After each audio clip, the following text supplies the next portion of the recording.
everyone, welcome back to my channel for a brand new mystery with Mollie. If you are new around here, if you have never seen my face on your screen before, then hi, my name is Mollie and I post true crime videos like this every single week. So if you think that that is something that you might want to stick around for, then please do subscribe and don't forget to switch on the little notification bell so that YouTube will let you know whenever I post a new video. This week we are going to be talking about the solved case of Brittany Loritts, a young woman from North Carolina who was tragically found dead in mid-2005. When Brittany's body was discovered, it was immediately clear to the police that they had a homicide on their hands, and so they started coming up with potential theories as to what might have happened to Brittany and trying to identify potential suspects. And eventually, detectives honed in on one person in particular who seemed to have a very inconsistent story, shall we say, about their movements on the day of Brittany's murder. And following this, the shocking truth about who killed Brittany Loritts came to light. But quickly before we get into the case, please listen carefully to the following. This video is about the murder of a young woman and it involves heavy themes such as violence towards women and rape and sexual assault. Viewer discretion is advised. So for this week's case, we are going back more than 18 years now to the summer of 2005 in Salisbury, which is an area located in the state of North Carolina in the US. And this is Brittany Loritts. She was a teenage girl who lived in Salisbury with her family. Specifically, they lived in a house on Scales Street in Salisbury. Brittany was born on the 7th of May 1987, making her 18 years old at the time that this case occurred. Her mother was named Angela and her father was named Roderick, and I believe she was one of two children. She had a sister named Asti who was just a couple of years younger than her, and they were always very, very close as siblings. They didn't actually live together, I don't believe, because they were half siblings. I believe they both had the same father, Roderick Loritts, but they had different mothers, and Brittany's mother Angela and father Roderick were no longer together by the time this case took place, and Brittany lived with her mum. So yeah, she didn't live with Asti, but they were still very close, and Asti said that they spoke literally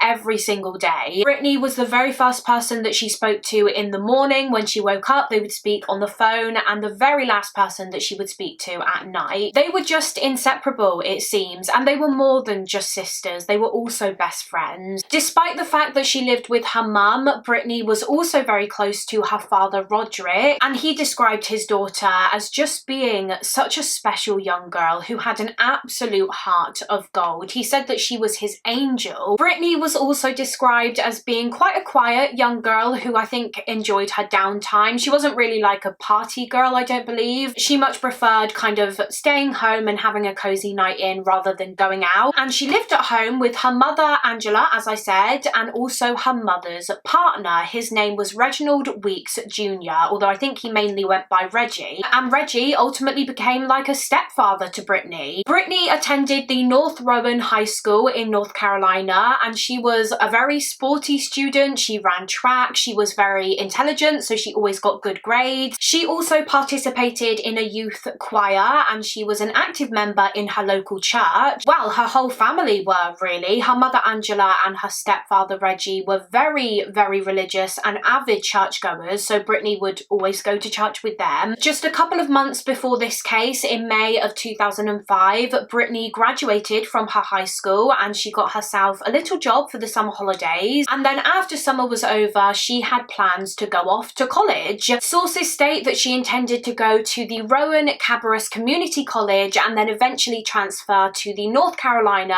A&T State University, where she wanted to study education, get a degree in education, because her dream was to become a teacher one day. So overall she was really at a stage in her life where she had so much to look forward to. She just left high school, she'd recently turned 18, so she was entering adulthood. She was about to start the journey towards building her career. It was an incredibly exciting time for her. She had her whole life, her whole future ahead of her, but it was a future that she tragically would not get to see due to the events that would take place in the summer of 2005 when 18-year-old Brittany Loritts was found brutally murdered in her own home. The date was the 11th of July 2005. 2005, a day that began just as any other for Brittany and her family. I'm not entirely sure what Brittany's plans were for that day, whether she perhaps had a shift at her summer job or if she was just having a relaxed day at home, but her parents, her mother Angela and her stepfather Reggie, were both working, and so they left the house early that morning to go to their jobs, which would have left Brittany home alone. And when Reggie returned home later that day, he made a truly horrifying discovery. Reggie arrived home, I believe, shortly before 4 p.m. that afternoon, and immediately upon walking into his house, something seemed off to him. He noticed that the house looked quite messy. He noticed that drawers had been kind of pulled open and the computer cupboard was open. It all just looked a bit cluttered and unorganized, I suppose, which he thought was strange because, I mean, he and his wife Angela never left the house in this kind of state. They were very clean and tidy people, so this was odd. So he started just walking around the house shouting Brittany's name, but he got no response, and so he went straight to her bedroom. And when he walked in, he found his stepdaughter lying on her bed covered in blood, and she wasn't moving. She looked like she was dead. And so Reggie immediately started shouting and screaming for his dad, actually. His father, Reginald Weeks Sr., was waiting in a car outside because he worked with his dad. His dad owned a construction business, I think, and Reggie worked for him. And as I understand it, Reggie was only actually popping by the house that afternoon to grab some work-related documents that he needed for a job. So he was just going to run inside, grab these documents, and then leave. But obviously he didn't, because he noticed that the house was a bit of a mess, and so he went to his stepdaughter's room and he found her unresponsive. So he started shouting for his dad, Reginald Sr., who ran into the house, and quickly 911 were called. But sadly, there was nothing that the emergency services could do. By the time they had arrived, Brittany was already gone, and so she was pronounced dead at the scene. And it wasn't long before the police were at the scene, because it was soon established that Brittany's death was no accident.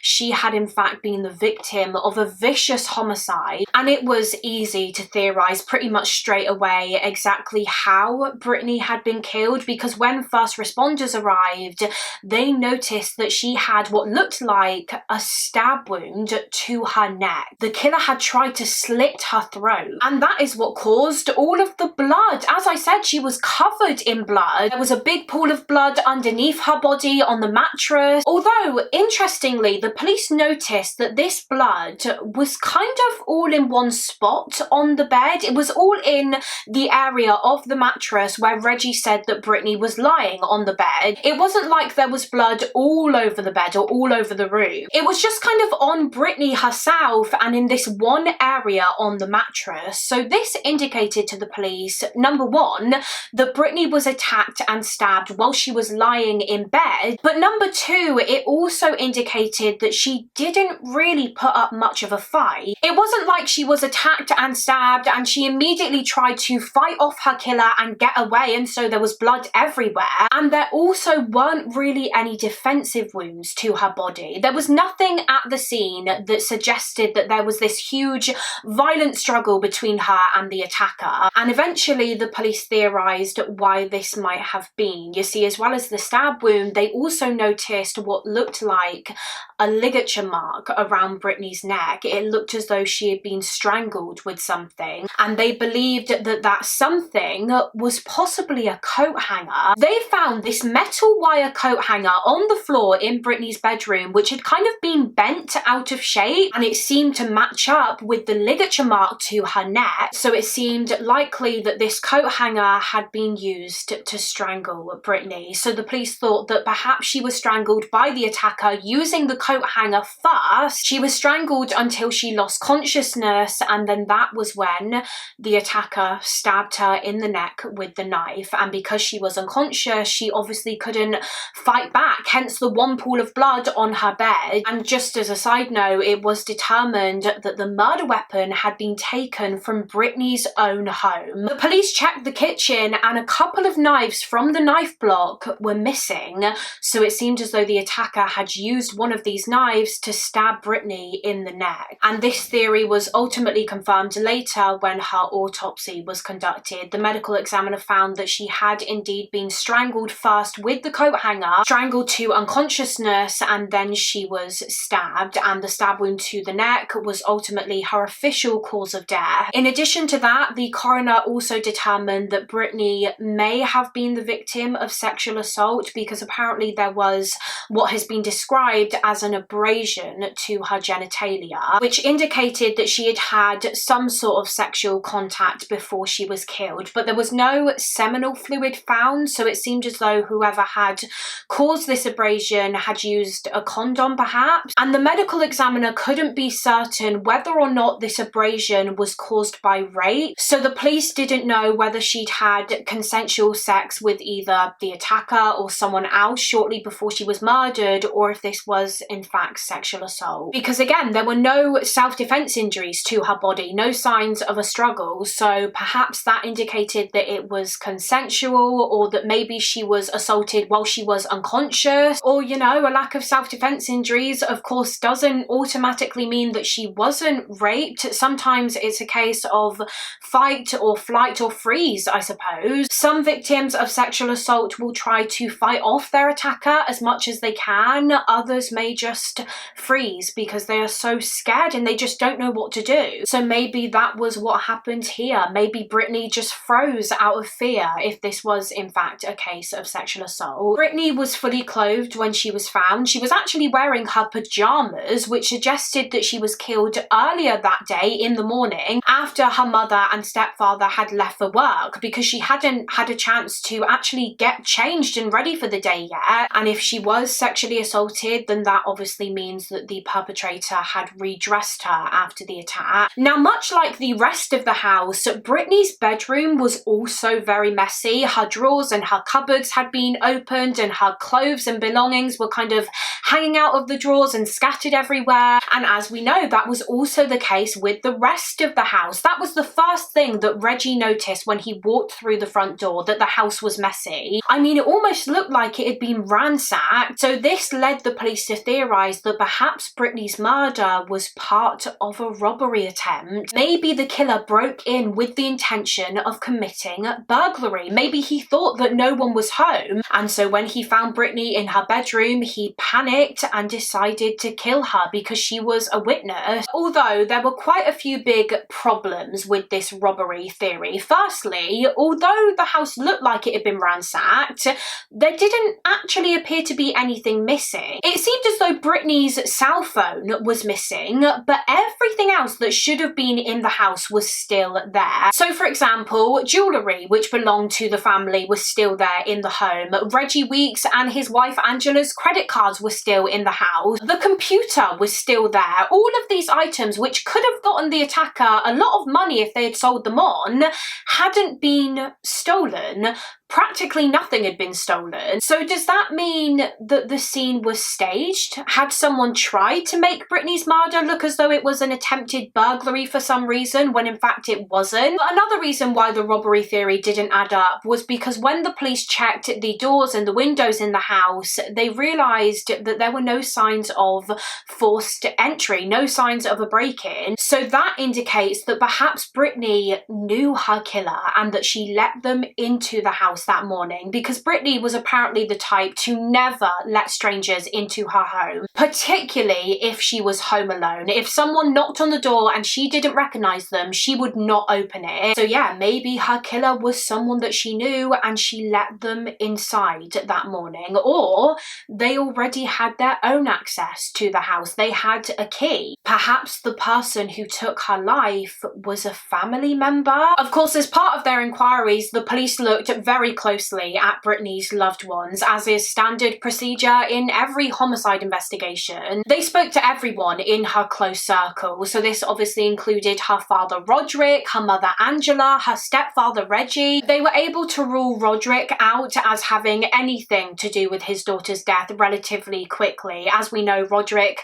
didn't live with his daughter. Brittany lived with her mother and stepfather, and the police were able to prove that Roderick was nowhere near the area on the day in question. He was out of town. As for Brittany's mother, Angela, when the police spoke to her, she said that she had been at work all day that day. She left early that morning and she didn't return until later that afternoon, by which point her daughter's body had already been found. And from what I can gather, when the police checked her alibi, they could confirm again that it was true. She had been at work all day. And Brittany's stepfather, Reggie Weeks, also had a similar story. He too said that he had been at work that day, although his alibi was going to take a little bit longer for the police to thoroughly check, I think, because as I mentioned before, he worked in construction. So it wasn't like he had the type of job where he was just sat in an office all day. He was constantly on the move, constantly kind of going from one job to the next, one building site to the next. So whilst the detectives were going through his account of his movements from that day, they also continued with other lines of inquiry. They conducted door-to-door inquiries and spoke to the people who lived on the same street as Brittany, Scales Street, just asking if they had perhaps seen or heard anything that morning, anything that may have been related to this case. And there were a couple of people who lived nearby that said that they had apparently seen a man running in the neighbourhood on the morning of Brittany's murder. So perhaps this man was the killer. Maybe he was running away from the crime scene after having just murdered Brittany, or you know, maybe he was just a runner. He was just out on a jog that morning and he was innocent, but it was a lead that the police were going to have to look into further nonetheless. Meanwhile, detectives were still continuing to look into the people in Brittany's life because, as I briefly mentioned, due to the fact that there were no signs of forced entry, I think the police were pretty confident that Brittany was probably killed by someone that she knew rather than a complete stranger. So we know that her family were being looked into, as were her friends, and also any love interest or ex-love interest. Now, Brittany did actually have a boyfriend at the time of her death. She was dating this college guy and she was said to be basically smitten with him. Her sister Asti said that Brittany talked about her boyfriend constantly because she was so happy with him and he seemed to be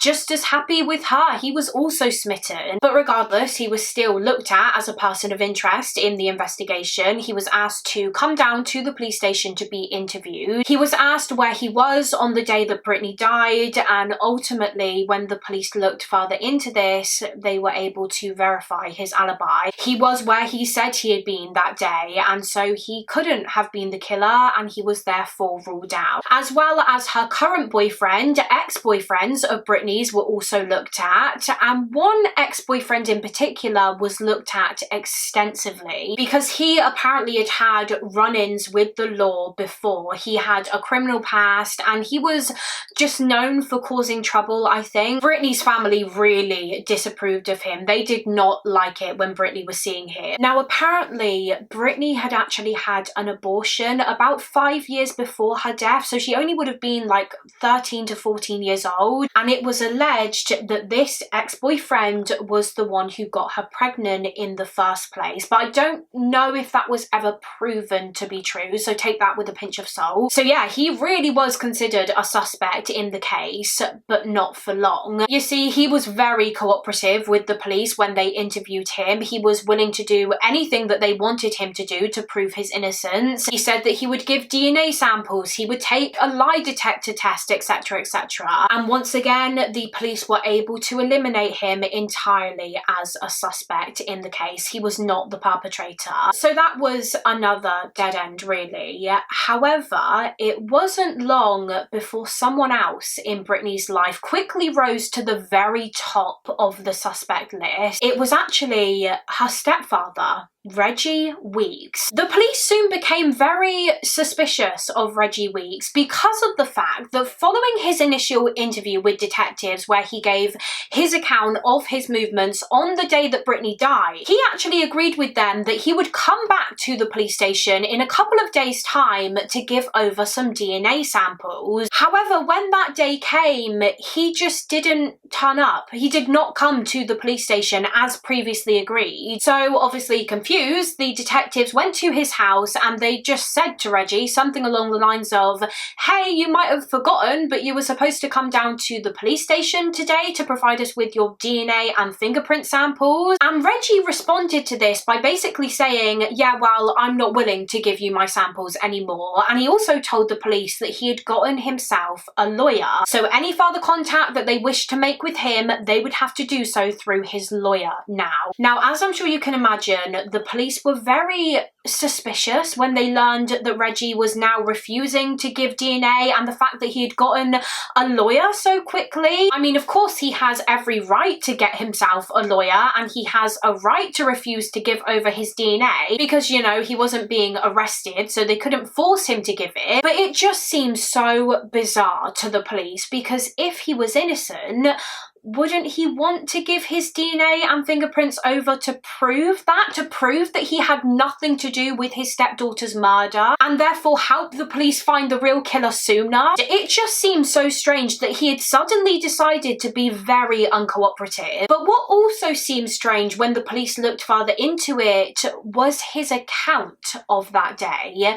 His movements didn't quite add up. So let's talk more in detail about what he actually said he had been doing on the 11th of July, the day that Brittany was killed. So I mentioned earlier that Reggie told the police that he had left his house at around 7 AM that morning, and that he left after his partner Angela had gone to work. So effectively, he seemed to be the last person to see Brittany alive, because it was just him and Brittany in the house before he went off to work. Immediately after leaving his house, Reggie said that he went to a building site on Bourbon Street, which I think is just a couple of minutes away from where he lived in Salisbury on Scale Street. He then went to another job that he had in Pinewood Avenue. Following this, he went to a shop, like a hardware mechanic shop. And then finally, the last thing that he needed to do that day was meet with this potential client. He said that her name was Amanda Scott, and she had inquired about him and his father, Reggie Sr., possibly doing some construction work for her. And so Reggie said that he picked his dad up that afternoon, and then they planned to go for this meeting with Amanda Scott. However, before they did that, as we discussed earlier, Reggie said that he had to quickly pop home and grab some work documents for this meeting with Amanda Scott. And he arrived home, I believe, sometime shortly before 4 PM, and that was when he found the house in a mess and Brittany's body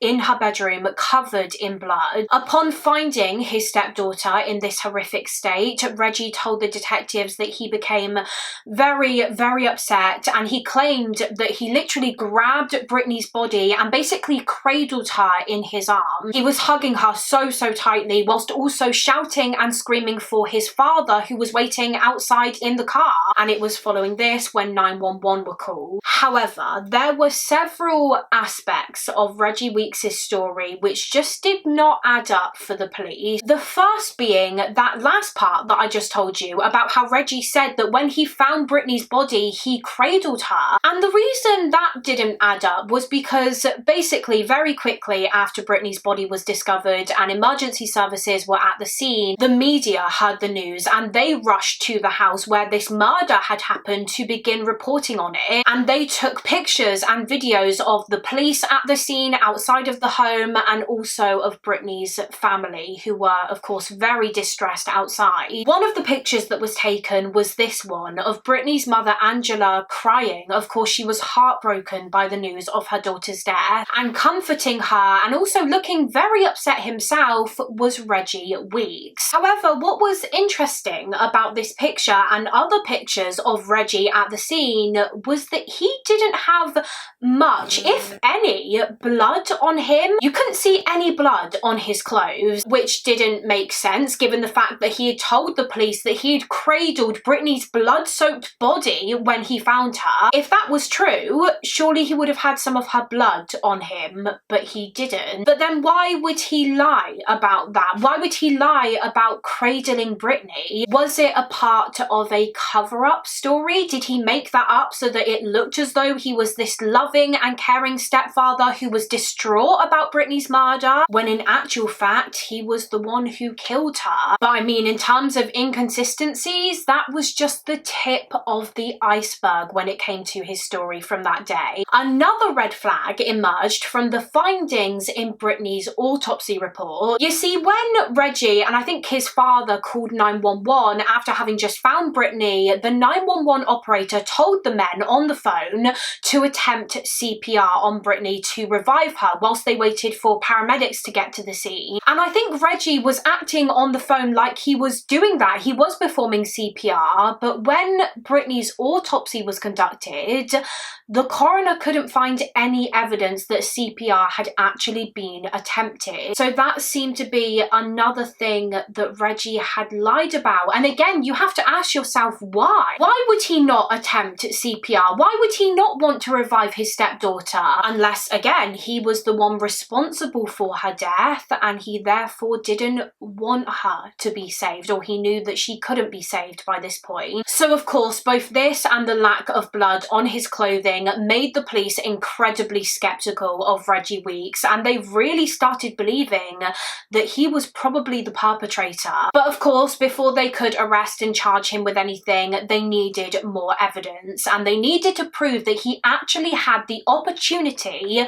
to commit this crime. So that meant really digging further into his alibi, his timeline of events, and upon doing this, they found further holes in his story. Now, in Reggie's original story, he told the police that he left his house at around 7 AM that morning and that he didn't return until shortly before 4 PM. He claimed that he was out of the house all day working, but the police eventually found proof that that wasn't in fact true. You see, the police had two witnesses come forward, two people who I think lived not far from Reggie and his family, and they said that around 7 AM they saw him in his vehicle after having just left his house like he claimed. However, he didn't get very far before he turned his car around at an intersection just down the street and he made his way back to his house for some reason. Now, Reggie did not mention this to the police in his initial statement. He made no mention of turning around and driving back to his house. Perhaps he just forgot something that he needed and so he quickly went back to fetch it. But if that was the case,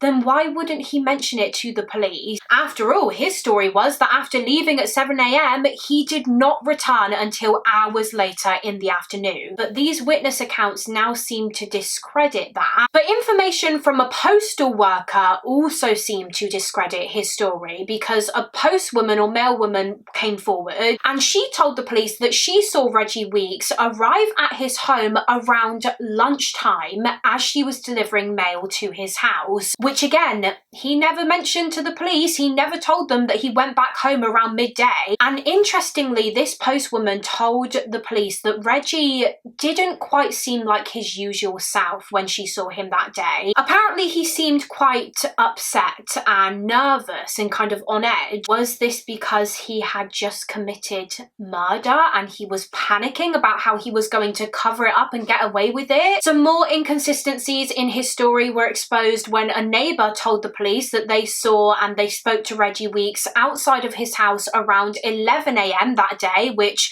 once again Reggie never told the police about. And in addition to that, when the police followed up and they looked further into the job that Reggie attended on Pinewood Avenue, they found that that was in fact true. He had gone to Pinewood Avenue.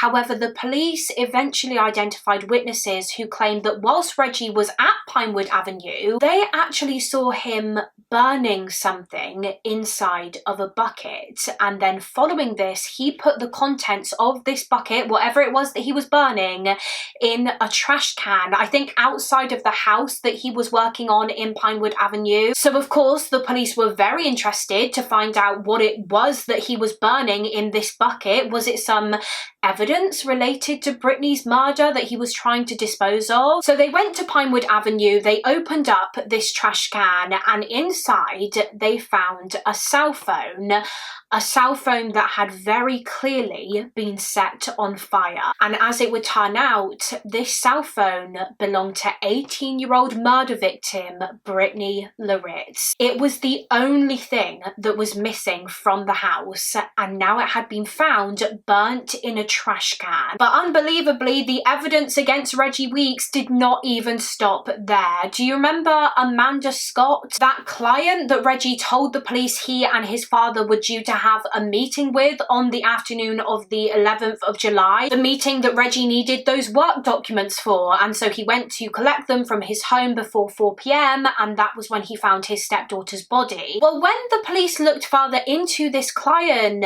they realised that she was actually fake. Amanda Scott did not exist. Reggie had previously told the police that he spoke to Amanda Scott on the phone quite a few times on the day that Brittany was killed, but upon checking his phone, the police found no record of this whatsoever. In fact, they couldn't find any evidence whatsoever that Reggie had ever had contact with someone called Amanda Scott. They couldn't find anything which proved that she had inquired about Reggie and his father doing some construction work for her. Like I said, there was no evidence that she even existed. It seemed as though Reggie had made her up. He'd made up needing to pick up these work papers for his meeting with her so that he had a reason to be going back to the house with his father, who was supposed to attend this meeting with him. He wanted his father to be there when he discovered Brittany's body so that it perhaps looked as though he had an alibi, to make it look like he couldn't have been the killer because his dad was with him when he found Brittany dead. So upon collecting all of this evidence, the police felt absolutely certain that the man who killed Brittany Loritts was her own stepfather, Reggie Weeks. She was brutally murdered by one of the people in her life that was supposed to love and protect her. But although it was now crystal clear that he was the killer, it wasn't necessarily clear why, what his motive was for wanting Brittany dead, or at least that was until the police asked some of Brittany's friends and her younger sister Asti some questions about Brittany's relationship with her stepfather. They told the police that it was not a good relationship at all. Asti said that Brittany literally could not stand her stepdad. She hated him because he always tried to control her, control every aspect of her life. It appears as though he would tell her what she could and couldn't do, and who she could and couldn't see and spend time with. Even when it came to seeing her little sister Asti, he wouldn't allow her to do that a lot of the time. Even when she turned 18 and she was a fully grown adult, he was still trying to control her all the time. But Brittany didn't just despise Reggie because of his controlling nature. You see, friends of Brittany's also told the police that she had expressed to them that she actually feared her stepfather. She was scared of him, and in fact she even told one friend that the reason she was so terrified of him was because he had raped her before. She confided in this one friend that she had been sexually assaulted by Reggie. Now, understandably, her friend, upon hearing this, was heartbroken. She was very upset for Brittany, and so she said to Brittany, "We have to tell someone about this. We have to tell the police." However, Brittany quickly shut her friend down and she said no. She told her friend to just leave it and essentially ignore what she had just told her. Apparently, she even told her friend that she was lying, she was joking about this, but of course it's very possible that she was just saying that she was joking so that her friend wouldn't tell anyone. Maybe Brittany didn't want to tell the police because she was too terrified about what Reggie might do when he found out that she had gone to the authorities. Now, as far as I'm aware, it's never been proven that Reggie definitely had raped his stepdaughter before, but I mean, it does seem very possible that that is something that he would do, because if you recall from earlier on in the video, the medical examiner determined that Brittany may have been sexually assaulted by her killer during her murder due to an abrasion that was found on her genitalia. Although it was actually theorized that if Reggie did sexually assault Brittany on the day that she died, then perhaps that was also a part of the cover-up. You see, the abrasion to her genitalia indicated that Brittany was actually probably assaulted assaulted with an object, a blunt object, by the attacker. And this was backed up by the fact that no seminal fluid was detected. So the police thought that perhaps after strangling Brittany to unconsciousness, or even after she was already dead, Reggie decided to sexually assault her with some kind of object before redressing her to cover his tracks. Because maybe he thought that people wouldn't think that a stepfather would ever assault his stepdaughter in that way, and therefore it would point the finger of suspicion in another direction. Who knows? Who knows how his twisted mind worked, honestly. Just over a month after the crime, on the 12th of August 2005, Reginald Weeks Jr. was arrested on suspicion of the murder of 18-year-old Brittany Loritts, which must have just been absolutely gut-wrenching for Brittany's loved ones to, again, discover that the person who took her life that day was her own stepdad. Although it's been reported that Brittany's own mother, Angela, actually stood by her husband following his arrest. He had been accused of murdering her child, and there was a substantial amount of evidence to prove it, and yet she stood by him during his upcoming court proceedings and everything. It's believed that she was probably just in denial about the whole thing, that she just couldn't let herself believe that the man she loved was the one who did this. Now, it clearly didn't take long for Reggie Weeks to realise that there was no point in him trying to deny this with the evidence that the police had. If he pleaded not guilty and went to trial, then there was a high chance that he would be convicted and sent to prison for life. I mean, he may even receive the death penalty. And so he decided to plead guilty. Kind of. Reggie Weeks basically made a deal with the authorities to enter what is known as an Alford plea, because Reggie did not want to actually stand up and admit the truth. He did not want to verbally plead guilty and admit that, yes, he was the one who killed Brittany. He was too much of a coward to do that, quite honestly. And so an Alford plea essentially registers a formal admission of guilt and acknowledges that there is enough evidence for a defendant to be convicted of the crime that they have been accused of, without the defendant actually having to verbally admit their guilt, if that makes sense. So Reggie Weeks entered an Alford plea to the charge of second-degree murder and also second-degree rape. And I believe the reason he was charged with murder in the second degree rather than the first degree was because there wasn't, I guess, necessarily evidence to prove that the crime was premeditated. They could prove that Reggie committed the crime, but not that he necessarily planned to kill Brittany beforehand, I suppose. But before we get into his sentencing, let's talk through the, I believe, theorised version of events of that day, what the police believed happened. So it's believed that on the morning of the 11th of July 2005, after Brittany's mother Angela left the house for work, it's believed that she and her stepdad Reggie got into a heated argument. It's not necessarily known what this argument was about, whether it was about Reggie's abuse of Brittany, how he had been trying to control her life, but regardless, an argument broke out between them in Brittany's bedroom, and this argument turned into a physical fight. Reggie became violent. It's believed that Reggie climbed on top of Brittany as she was on her bed, putting all of his weight on her so that she couldn't move, and he also held that wire coat hanger around her neck. Now, it's been suggested that he held the coat hanger there, again, just to get her under control, rather than actually trying to strangle her with it. It's been suggested that he may not have actually intended to strangle her. I don't know if I buy that, but whatever the circumstances, this coat hanger was held so tightly around her neck that the lack of oxygen caused her to pass out. And upon realising that Brittany was unconscious, he may have even thought that she was actually dead at this point, and so it's thought that Reggie may have panicked, and so he went to the kitchen, grabbed a knife, and he stabbed her in the neck to finish the job, to ensure that she would die. He did not want her to survive this, probably because he he didn't want her to tell anyone that he had attacked her that morning, so he killed her to silence her. And as we know, at some point during the attack, he also sexually assaulted Brittany with some kind of blunt object. And then he tried to cover his tracks. He tried to make himself look busy throughout the day to give himself an alibi. He took her phone, which he attempted to burn and destroy. I do wonder why he took her phone, actually. Was it just to make it look like it had been stolen by a burglar? Or was there something on her phone that he didn't want the police to see? Who knows? And I would imagine that he returned to the house multiple times throughout the day to stage the scene. He went round the home, he pulled out the drawers, emptied the cupboards, just tried to make it look a complete mess so that the police would hopefully buy into the robbery gone wrong theory. After he entered the Alford plea to the charges of second-degree rape and murder,